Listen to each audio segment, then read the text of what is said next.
नमस्कार, news at Haryana देख रहे हैं और मैं आपके साथ रिया त्रिपाठी। आज की खबरों के इस खास बुलेटिन में आप सभी का स्वागत करती हूं। तो चलिए रुक कर लेते हैं रोहतक के आज के दिन भर की हर छोटी बड़ी खबरों का।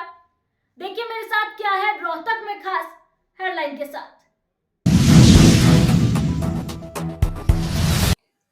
अपनी लंबित मांगों को लेकर नगरपालिका कर्मचारी संघ लगातार धरना प्रदर्शन कर रही है। पहले उन्होंने पूरे शहर में प्रदर्शन किया, उसके बाद ज्ञापन भी सौंपे और अब अगर बात करें तो प्रदेश भर में अलग अलग जिलों में नगरपालिका कर्मचारी संघ के कर्मचारियों ने 2 दिन की कार्मिक भूख हड़ताल भी की। इसके बारे में बताते हुए रोहतक जिला प्रधान संजय बिरलान ने कहा कि सरकार से पहले भी मांगों को लेकर कई बार बातचीत हो चुकी है। यहां तक की मांगों पर सहमति भी बनी, लेकिन उनको लागू नहीं किया गया, जिसको लेकर कर्मचारियों में भारी रोष है।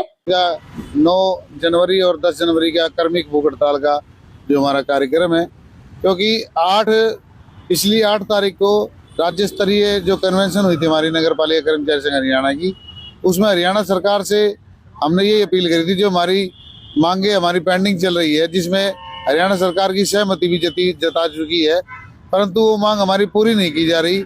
उसी के मद्देनजर देखते हुए इस आंदोलन का आह्वान किया गया था।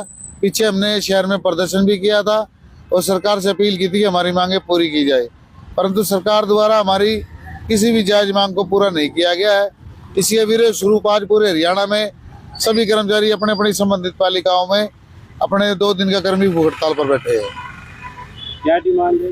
हमारी मुख्य तौर पर हमारी जो डिमांड है, सरकार ने 2023 में एक पत्र जारी किया था जिसमें कि पेरोल के कर्मचारियों को पक्का करने की बात में सहमति जताई थी, परंतु सरकार ने आज तक पूरे हरियाणा में एक भी कर्मचारी को पक्का करने का काम नहीं किया गया।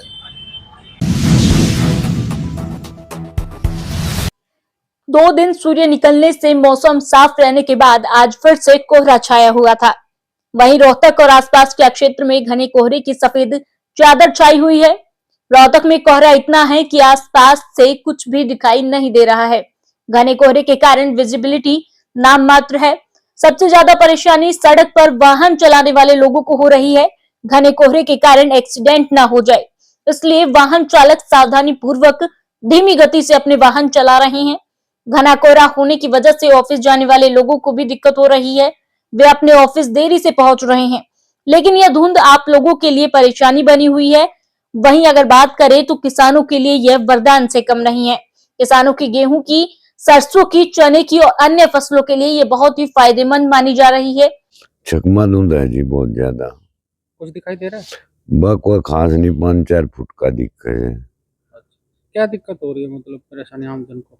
आमजन को तो आने जाने में तो दिक्कत होएगी जी, कुछ दिखाई नहीं देगा तो दिक्कत तो होएगी ना। बिल्कुल। खेती बाड़ी को फायदा है, नुकसान है? खेती बाड़ी में तो फायदा है जी, जितनी ठंड पड़े उतना बढ़िया रहे। बस धूल बहुत ज्यादा है। हाँ, ज्यादा है जी। बच्चे बुजुर्गों के लिए ठंड ज्यादा नुकसान कर रही है क्या? अब बच्चे बुजुर्ग करेगी जी, या तो कहावत भी बन रही है, अब बुढ़िया का छोड़ो को न, बालका लागो को न, जवान मेरे भाई चाहे ओढ़ ले रजाई, या तो कहावत सी बन रही है जी पुरानी। तो आज बहुत धुंध है। हाँ जी। एडवोकेट सतीश कौशिक। आज कितनी धुंध है जी? आज 10-15 फीट तक ही दिखाई दे रहा है, बस इतनी विजिबिलिटी है, दिखाई नहीं दे रहा है। तो इससे कितना लोगों को आमजन प्रभावित हो रहा है? आमजन प्रभावित हो रहा है, लोग घरों से नहीं निकल रहे।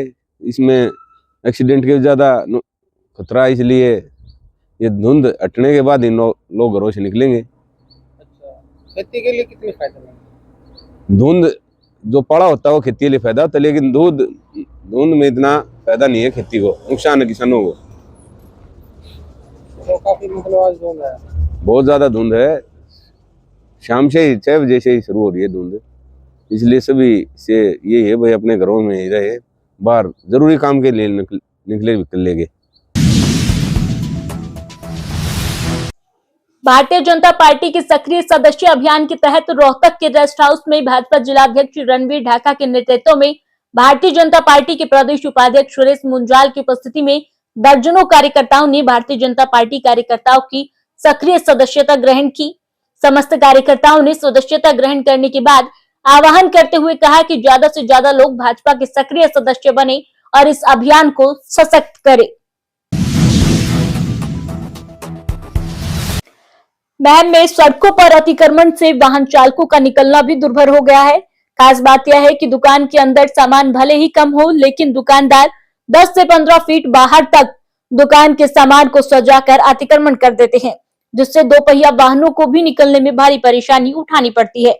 इसके अलावा बाजार के मेन गेट पर अवैध वाहन इस कदर लगे रहते हैं कि लोगों को पैदल चलने में भी परेशानी आ रही है। यदि उन्हें रोका जाता है तो नौबत मारपीट तक आ जाती है। उपायुक्त धीरेन्द्र खड़गटा के मार्गदर्शन में स्थानीय जिला विकास भवन स्थित DRDA सभागार में शुक्रवार को समाधान शिविर आयोजित किया गया। अतिरिक्त उपायुक्त नरेंद्र कुमार ने नागरिकों की समस्याएं भी सुनी। समाधान शिविर में कुल 11 लोगों ने अपनी समस्याएं रखी, जिनमें से 4 का मौके पर ही समाधान किया गया। ADC नरेंद्र कुमार ने विशेषकर परिवार पहचान पत्र से संबंधित कर्मचारियों को निर्देश देते हुए कहा कि वे नागरिकों द्वारा किए जाने वाले आवेदनों के अनुरूप ही परिवार पहचान पत्र में नाम दर्ज, कटवाना आदि अन्य किसी भी प्रकार की त्रुटि को दुरुस्त करें। नागरिकों को ऐसी समस्याओं का सामना न करना पड़े कि उन्होंने परिवार पहचान पत्र में दुरुस्त करवाने के लिए आवेदन कुछ और किया था और उसकी जगह पर कुछ और दर्ज कर दिया है। इससे न केवल लोगों को भारी परेशानी का सामना करना पड़ता है, बल्कि जरूरतमंद लोग पेंशन संबंधी योजनाओं, छात्रवृत्ति या केंद्र व प्रदेश सरकार की अनेक कल्याणकारी योजनाओं का लाभ समय पर लेने से वंचित रह जाते हैं। उन्होंने निर्देश दिए कि PPP में त्रुटियों को दुरुस्त करने से संबंधित समस्याओं का जल्द से जल्द निपटारा किया जाए, लोगों को अनावश्यक रूप से कार्यालयों के चक्कर न लगाने पड़े। जिला उपायुक्त धीरेन्द्र खड़गटा के मार्गदर्शन में महिला एवं बाल विकास विभाग द्वारा स्थानीय छोटूराम स्टेडियम में जिला स्तरीय महिला खेलकूद प्रतियोगिता का आयोजन किया गया, जिसमें आंगनवाड़ी वर्कर व गांव की महिलाओं ने भाग लिया। महिलाओं ने खेल प्रतियोगिता में एक दूसरे को पछाड़ने के लिए पूरा दमखम लगाया। प्रतियोगिता का शुभारंभ जिला कार्यक्रम अधिकारी कुमारी दीपिका सैनी ने किया। खेलकूद प्रतियोगिता के दौरान महिलाओं को एनीमिया, कन्या भ्रूण हत्या की रोकथाम, पोषण अभियान के बारे में जानकारी दी गई तथा बेटी बचाओ बेटी पढ़ाओ योजना की शपथ दिलवाई गई। लागू सचिवालय परिसर में वाहनों को सुव्यवस्थित करने के लिए DC धीरेन्द्र खड़गटा के आदेश अनुसार लघु सचिवालय के पुराना भवन में स्थित EVM वेयरहाउस के नजदीक वाहन पार्किंग की व्यवस्था की गई है।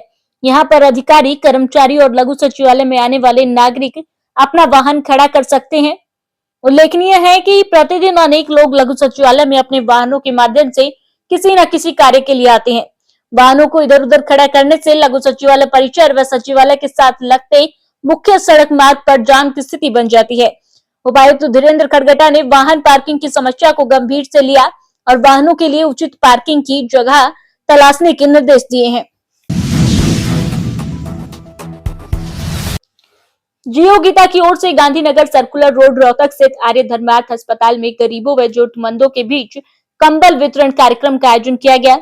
जियो गीता के उपाध्यक्ष डॉक्टर मार्कंडेय आहूजा ने कहा कि कड़ाके की इस ठंड में असहायों और गरीबों के बीच कंबल का वितरण करके हमारा उद्देश्य जरूरतमंदों की सहायता करना है और हम भविष्य में इस दिशा में कार्य करते रहेंगे।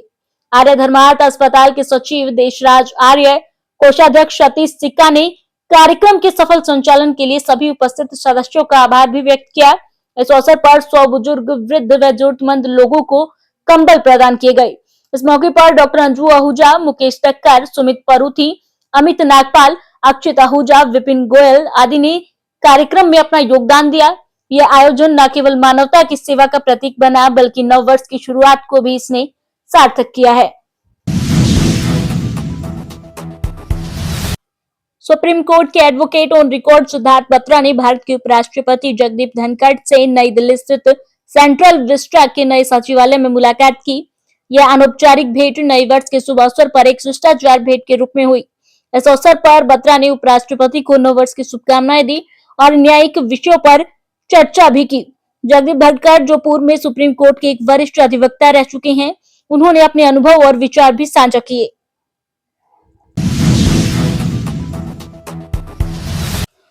विभिन्न सामाजिक संगठनों एवं शिक्षण संस्थानों को स्वतंत्रता सेनानी पंडित श्रीराम शर्मा की प्रतिमा अनावरण समारोह का निमंत्रण देने पहुंचे गॉड कॉलेज रोहतक में प्रेस कॉन्फ्रेंस को संबोधित करते हुए पंडित श्रीराम शर्मा विचार मंच के अध्यक्ष डॉक्टर अशोक दीक्षित एवं डॉक्टर जयपाल शर्मा पदेन सचिव गॉड कॉलेज ने बताया कि महान स्वतंत्रता सेनानी पंडित श्रीराम शर्मा की 7 फीट ऊंची 4 टन वजन वाली आदमकद प्रतिमा का अनावरण पंडित श्रीराम शर्मा पार्क पुरानी जेल रोहतक में 15 जनवरी 2025 को मुख्यमंत्री नायब सिंह सैनी एवं कैबिनेट मंत्री डॉक्टर अरविंद शर्मा के द्वारा अनावरण किया जाएगा, जिसमें विशिष्ट अतिथि के रूप में भारतीय जनता पार्टी के प्रदेश अध्यक्ष मोहनलाल बडोली, पूर्व मंत्री मनीष ग्रोवर, पूर्व मेयर मनमोहन गोयल, सांसद रामचंद्र जांगड़ा, विधायक मुकेश दत्त, जिला परिषद चेयरपर्सन मंजू हुड्डा, पूर्व मेयर रेणु डाबला उस दौरान मौजूद होंगी। आज के लिए इतना ही, मुझे दीजिए इजाजत। कल फिर मुलाकात होगी नई खबरों के साथ। नमस्कार।